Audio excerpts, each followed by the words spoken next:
80년대, 90년대만 해도요, 미국에는 많은 가정이 주일에 교회 가는 것이 하나의 문화였다고 합니다. 제가 미국 교회를 섬겼을 때 그 성도님들이 하시던 말씀이 그때만 돼도 대부분의 교회들이 다 150명에서 200명은 있었다고 합니다. 그리고 교회들이 지금은 작아졌는데 예전에는 매주 200명씩 오기 때문에 경찰들이 와서 트래픽을 이렇게 컨트롤하고 미국이 그럴 때가 있었다고 합니다. 그런데 지난 20년 사이에 미국 교세가 많이 줄어들고 있죠. 그리고 특히 최근 10여 년 동안 문을 닫은 교회들이 많아졌습니다. 제가 UMC에 있었을 때 뉴저지 컨퍼런스에 있었는데 거기에 보면은 20% 정도의 교회가 다 문을 닫았다는 기록을 저희가 보기를 했습니다. 그리고 교회들 이제 아주 계속 교세가 줄어드니까 계속 교회를 건물을 팔아서 교단을 유지하는 그런 상태였습니다. 한인 교회들도 비슷한 추세를 보이고 있습니다. 80년도, 90년도만 해도 한인 교회들도 개척을 하면요, 사람들이 금방 늘었어요. 근데 그럴 수가 있었던 게 뭐냐면 그때는 인터넷이 없었어요. 그래서 한인들이 이제 서로 인맥을 쌓고 이제 사람을 만나려면 교회에 왔어야 됐습니다.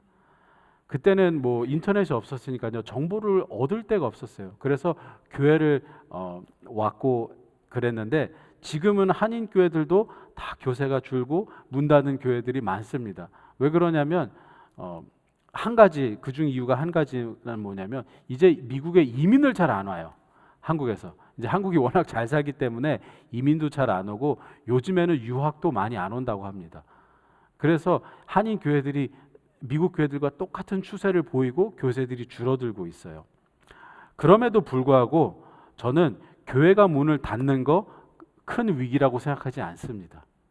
왜냐하면 교회들이 아무리 다 문을 닫는다고 하더라도 예배 드릴 곳이 없을 일은 없을 것입니다. 교회가 워낙 많아요. 문을 다 닫아도 교회가 없어서 예배를 못 드리는 일은 없을 겁니다. 그래서 저는 교회가 문을 닫고 교세가 주는 거 그렇게 뭐 큰 위기라고 생각하지는 않습니다. 교회가 많이 있느냐, 문을 닫느냐, 교회가 크냐, 적으냐, 그건 중요하다고 생각하지 않지만 제가 정말 중요하게 생각하는 것은 교회를 다니는 사람들이 정말 예수님을 만났느냐입니다. 사람들은 교회를 떠나고 있어요. 전도하기가 쉽지 않습니다. 너무나 잘 아시죠? 전도하기가 얼마나 어려운지. 교회 한번 와봐, 그다음에 예수님 믿어봐 얘기해도 사람들이 안 들어요. 그 이유는 사람들이 왜 교회에 다녀야 되는지 설득되지 않기 때문에 그래요. 예배를 나와야 합니다. 왜요? 예수님을 믿어야 합니다. 왜요?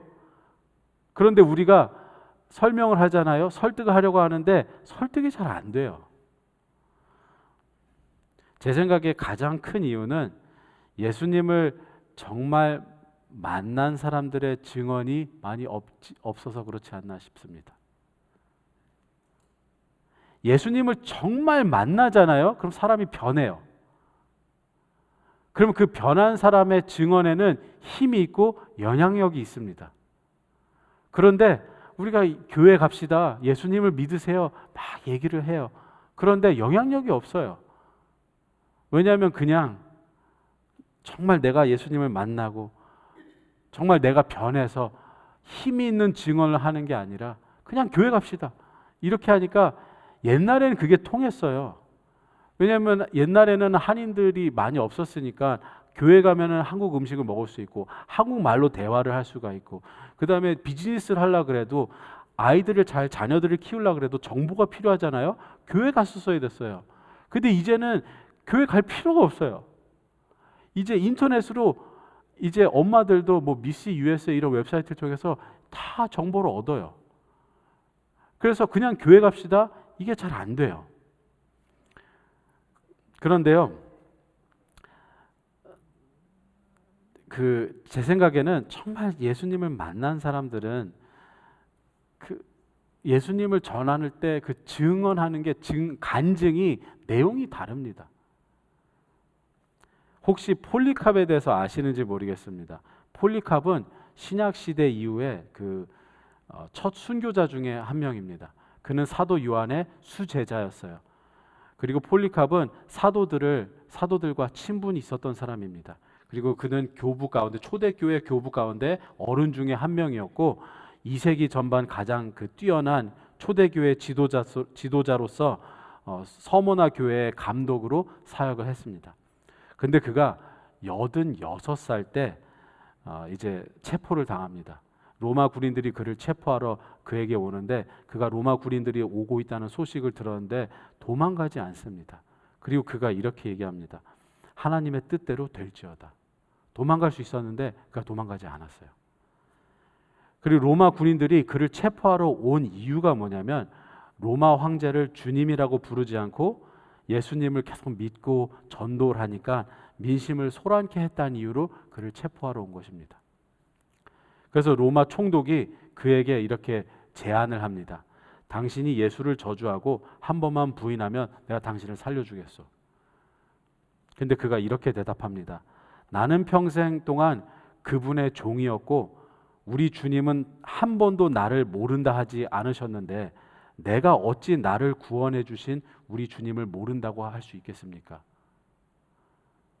그리고 폴리캅은 그 로마 총독에게 이렇게 말합니다. 잠깐이면 타다가 꺼질 불로 당신이 나를 위협하고 있지만 죄인들을 위해 준비된 그 영원히 꺼지지 않는 그 불을 어찌 피하려고 합니까? 지금 그 총독은 자신을 죽이려고 하는데 그 사람이 하는 말이 그거예요. 나는 이 불이 두렵지 않다. 나는 오히려 당신이 불쌍하다. 왜냐하면 당신은 영원히 꺼지지 않을 지옥의 불에서 타 있을 텐데 내가 불쌍한 게 아니라 당신이 불쌍하다. 이렇게 얘기했습니다. 그리고 그는 믿음을 지키다가 화형을 당했습니다. 화형이 제가 개인적으로 가장 두려워하는 죽음입니다. 불에 타 죽는 게 저는 물에 빠져 죽든지 총 맞아 죽든지 오히려 그게 낫다고 생각해요. 불에 타 죽는 게 제일 저는 끔찍한 것 같아요. 근데 그는 살아있을 때 화형을 당했습니다. 그러니까 사람들이 그를 보고 정말 예수가 있나 보다 이랬던 거예요. 그리고 코로나가 터졌을 때 기독교 역사학자인 그 라드니 스타크라는 그 사회학자가 있어요. 이분은 예수님을 믿는 사람이 아니에요. 기독교인이 아니에요. 그런데 이분이 사회학자로서 기독교의 발흥이라는 책을 썼는데 그 책이 코로나가 터졌을 때 주목을 받았어요. 근데 이 책이 왜 주목을 받았냐면 이 책에 의하면 1세기 때는 기독교인들의 숫자가 그리 많지 않았다고 합니다. 많아봐야 몇천 명이었대요. 1세기에는. 그런데 3세기 때 갑자기 폭발적으로 기독교가 부흥을 했다고 합니다. 근데 왜 그랬냐면 그때 역병이 있을 때마다 기독교인들이 자신들을 격리하지 않고 도망가지 않고 병든 자들을 돌봤다고 합니다. 치료할 수 있는 약도 없었는데 그들은 역병에 돌 때 사람들은 다 옆 동네로 도망갈 때 기독교인들은 병자들을 찾아가서 케어했고 죽었다고 합니다. 근데 이 책이 왜 주목을 받았냐면 코로나 때 기독교인들이 다 격리해서 그래요. 21세기에 살아가는 기독교인들은 코로나 걸려서 다 멀리하고 그랬는데 3세기 때는 역병이 있었을 때 다들 병자를 찾아갔다고 합니다. 그러니까 그 시대는 이 사람들은 왜 이러지? 치료법이 없는데도 불구하고 환자들에게 식사를 제공하니까 비기독교인들이 보기에 죽을 수도 있는데 이 사람들은 왜 이러는 거지? 하고 기독교가 부흥이 됐다고 합니다. 근데 오늘 본문에 세례 요한의 증언에도 힘이 있고 영향력이 있습니다. 29절과 31절을 제가 읽겠습니다. 이튿날 요한이 예수께서 자기에게 나아오심을 보고 이르되 보라 세상 죄를 지고 가는 하나님의 어린 양이로다 이렇게 말합니다. 나도 그를 알지 못하였으나 내가 와서 물로 세례를 베푸는 것은 그를 이스라엘에 나타내려 함이라 하니라. 세례 요한은 지금 예수님에 대해서 증언을 합니다. 저분이 바로 우리를 죄에서 우리를 구원해 주실 하나님의 어린 양이다 이렇게 세례 요한이 얘기해요. 내가 세례를 지금 주고 있는 이유는 사람들이 저분을 알 수 있도록 하는 거다. 그래서 세례 요한은 모든 스포트라이트를 예수님에게 비춥니다. 그런데 이게 얼마나 이게 특이하냐면요. 한번 생각해 보세요. 음식을 장사하는 사람이 저 집이 진짜 맛집이야, 저 집에 가서 밥 먹어, 이런 얘기를 하나요? 안 해요. 정치인들이 저 사람이 진짜 정치인이야, 저 사람을 뽑아, 나를 뽑지 마, 이런 얘기를 하나요? 안 해요. 그러면 제가 목사로서 이런 얘기를 하겠습니다. 똑같은 얘기 하겠습니다. 저 교회가 진짜 교회야, 이런 얘기를 하겠습니까? 안 해요. 근데 세례 요한이 이런 얘기를 하는 거예요. 저분을 따라가라. 저분이 우리의 죄를 용서하실, 우리의 죄를 짊어 가실 하나님의 어린 양이다 하고 저분을 따라가라고 스포트라이트를 예수님께 비춥니다. 세례 요한도요, 제자들이 많이 있었어요. 그러면 사람이라면 자기의 그룹을, 세력을, 영향력을 확장시키는 걸 원하지 않을까요? 너무나 당연한 거예요. 근데 세례 요한은 나를 따르지 말고 저분을 따라가, 이렇게 얘기합니다. 그는 스포트라이트를 자신이 아니라 예수님에게 비추면서 예수님에 대해서 증언을 합니다. 나를 따르지 말고 저분을 따라가라. 근데 그 말에는 신뢰감이 있었고 무게감이 있었고 영향력이 있었습니다. 예수님에 대해서 증언하는 증언의 힘이 있었어요. 아까도 말씀드렸다시피 교회가 문을 닫는 것은 별로 위기가 아니에요. 왜냐하면 교회는 많아요. 예배드릴 곳은 아직도 많이 있습니다. 근데 정말 문제가 뭐냐면 우리 기독교인들의 증언입니다. 우리가 교회 오라고 얘기하는데 가족이나 친구나 교회 오라고, 교회 부흥을 위해서 전도하는데 우리 증언에는 얼마나 신뢰감이 있고 무게감이 있고 영향력이 있습니까?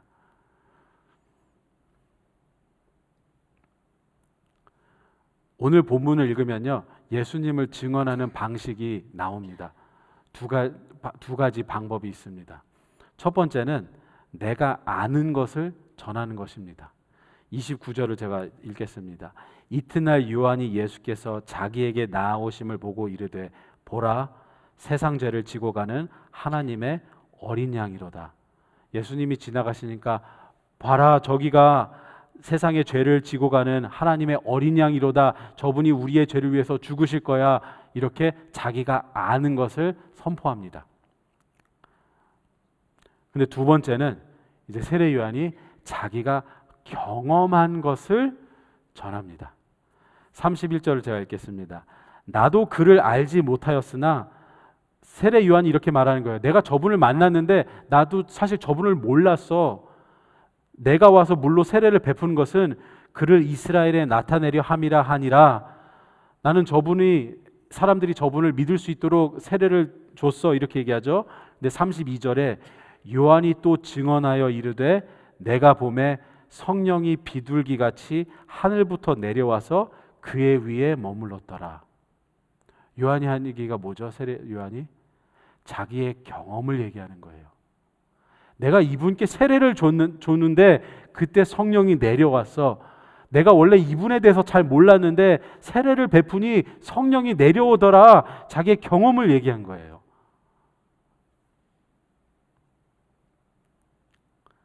그런데 오늘 본문에 세례 요한의 제자들 2명이 나옵니다.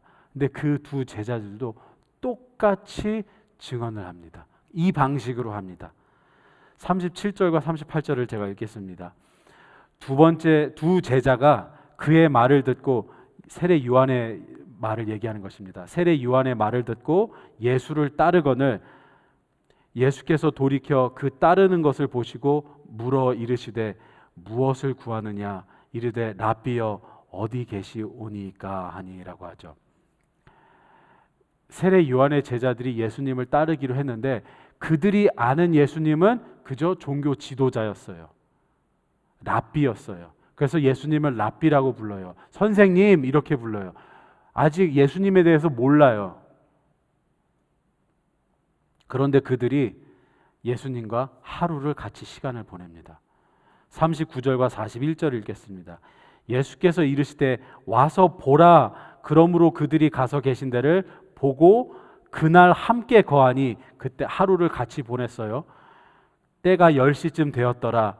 그가 먼저 자기의 형제 시몬을 찾아 말하되 우리가 메시아를 만났다 하고, 안드레가 자기의 형 베드로에게 갑니다. 내가 메시아를 만났어. 하루 같이 있더니 예수님을 직접 만나고 랍비라고 처음엔 불렀는데 나중에는 메시아라고 부릅니다. 예수님과 시간을 보낸 후에 결론을 내린 거예요. 처음에는 그냥 종교 지도자인 줄 알았는데 만나고 보니 하나님의 아들이구나, 메시아구나.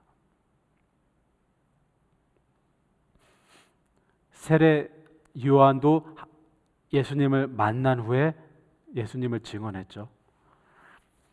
안드레도 예수님을 만나고 베드로에게 증언을 합니다. 그래서 전도가 됐어요.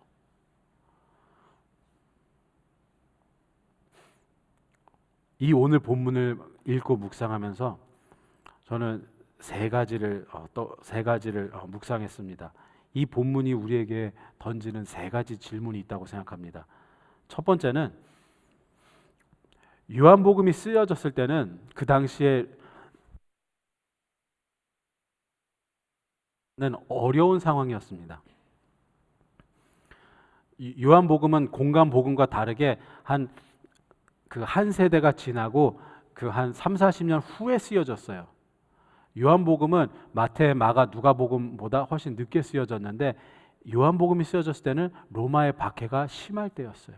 그래서 사람들이 믿음을 잃을 때였습니다. 그래서 요한복음 저자는 계속 여러 사람들을 등장시켜서 예수님에 대해서 증언을 합니다. 요한복음 1장을 보면 처음에 뭐라고 하죠? 예수님이 말씀이라고 하죠. 빛이라고 하죠. 생명이라고 하죠. 하나님의 아들이라고 하죠. 죄를 지고 가는 하나님의 어린 양이라고 합니다. 계속 예수님에 대해서 증언을 해요. 그리고 이제 계속 증언을 하는데 독자들에게 질문을 하는 것입니다. 당신은 이런 예수님을 믿고 있습니까? 독자들에게 질문을 하는 거예요. 요한복음이 그 시대에 사는 사람들에게. 근데 지금 우리는 21세기를 살아가는 우리가 요한복음을 읽으면서 우리는 어떤 시대를 살고 있죠? 교회들이 문을 닫는 시대를 살고 있습니다. 교세가 줄고 있는 시대를 살고 있습니다. 이제 교회를 다닌다 그러면은 조롱하고 비난합니다. 이제 기독교 하면 부정적인 뉘앙스가 있습니다. 우리는 그런 시대를 살아가고 있습니다. 이런 시대를 살아가는 우리에게 예수님은 어떤 분입니까? 우리의 증언은 무엇입니까?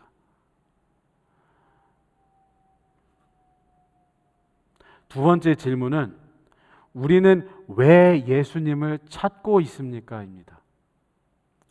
안드레와 요한이 예수님을 따라가죠. 그때 예수님이 그 두 명한테 이렇게 질문하세요. 무엇을 구하느냐? 왜 나한테 찾아왔느냐? 너희들 원하는 게 뭐니? 이렇게 질문하세요. 이 질문은 굉장히 본질적인 것입니다. 너는 나에게 무엇을 얻으러 왔느냐? 이렇게 물어보시는 거예요. 그럼 우리한테 하는 질문은 우리의 기도와 예배와 헌신의 동기는 무엇입니까? 우리는 왜 기도하고 우리는 왜 헌신하고 우리는 왜 예배를 드립니까? 안드레와 요한이 이렇게 대답을 합니다. 저희들이 무언가를 얻으려고 온 것이 아닙니다. 예수님을 알고 싶어서 찾아온 것입니다. 함께 있고 싶어서 찾아온 것입니다. 더 가까이 보고 싶어서 찾아온 것입니다. 어디 계십니까?